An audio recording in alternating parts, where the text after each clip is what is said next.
How do you square this divide now between MAGA and Mike Johnson with your support of him and our base?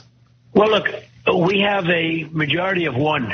Okay. So it's not like he can go and do whatever he wants to do. I think he's a very good person. Again, we've got to have a big election. We've got to elect some people in Congress, much more than we have right now. And we have to elect some good senators, get rid of some of the ones we have now.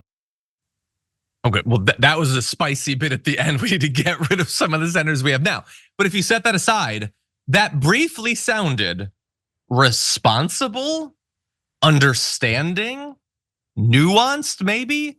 Donald Trump acknowledging actual reality, that they have a very narrow margin, almost no margin at all in the House, and that to survive, Johnson has to make deals and stuff like that. That is all objectively true, and Trump is acknowledging it.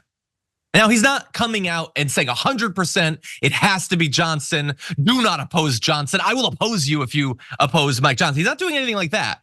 But he is lending support to Johnson when he's facing this massive pushback from the right. And I think that's fascinating. Hey, I'm glad you're here. Listen, in order for the Damage Report to keep on going, we need viewers like you to become a member on YouTube.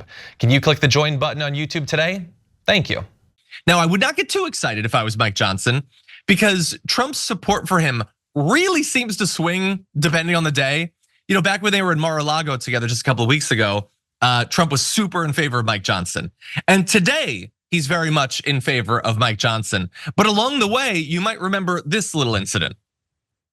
Are you gonna protect Speaker Johnson? Well, we'll see what happens with that. I think he's very good. Did he brief you on his plan to do 4 separate foreign aid bills? Good job you're doing. Thank you. Yeah, we're gonna see what happens with that. For a guy who loves to meddle, saying we're gonna see what happens with that is not the sort of statement that you want. But that said, he seems to be cozying back up to Johnson again. And so, look, when you have the factor that some Republicans might not want to oppose Trump by opposing Johnson, that some Republicans might not want to be seen as being the close ally of Marjorie Greene, and when you have some Democrats saying they might be willing to vote for Johnson as speaker if a motion to vacate goes forward to save him, my gut says that he's in an okay position, Sharon, but I am curious if you agree with that. Do you think, fast forward election day, is he speaker on election day? Oh, can I give a percentage? Yes. And I resist the urge to do 50-50, but I think the percentage that he will remain speaker through election day, I'm gonna give it 39%. I almost said 43. I'm gonna give 39%. Okay. Because it's just, you can't count on Trump. Can Trump even control Marjorie? Okay, perhaps certain times. I got 39%. That's what we're looking at. That's pretty good odds for him in the predicament, don't you think? I mean, yeah, I'm gonna go higher. Oh, I'm gonna go, because they're gonna be more and more distracted by all of the elections and the trials and all that. Their ability to oppose, although perhaps that provides cover.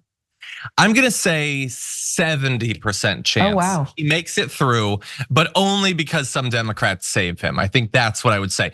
Now, I will also say, if he isn't the speaker, it isn't even necessarily because of Marjorie Greene.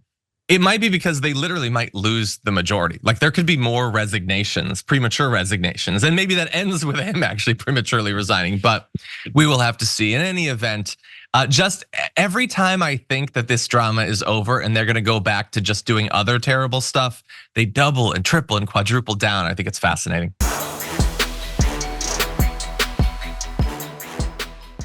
Thanks for watching our video. Did you know that you can support our show by becoming a subscriber? Just click the subscribe button and also ring the bell so that you get notifications when we're live or when we post new content.